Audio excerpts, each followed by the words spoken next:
छीटा जवानी के उड़े दहो, मनवा से मनवा के जुड़े दहो। छीटा जवानी के उड़े दहो, मनवा से मनवा के जुड़े दहो। आज सुते दरिया तान के तान के तान के टूट जाए राजा जी, टूट जाए राजा जी पलंग सागवान के, टूट जाए राजा जी पलंग सागवान के।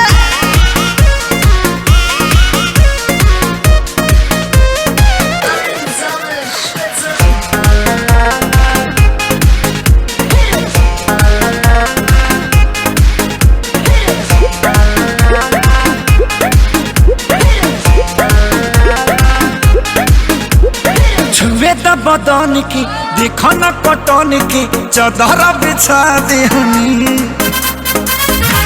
पलम जी मन पिघला दे हनी, पलंग पर झुलुआ झुला दे हनी। छुए द बदन के देखो न कटन के, चादर बिछा दे हनी।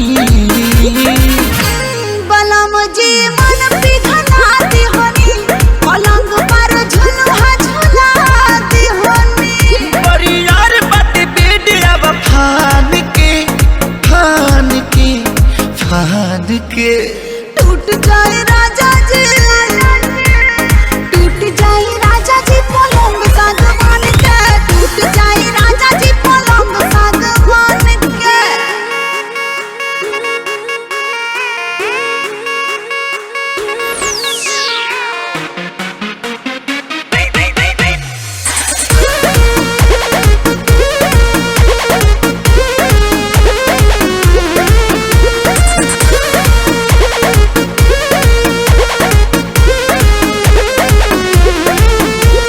बने त बेसरमी देहिया में गरमी पैठे लागी हो।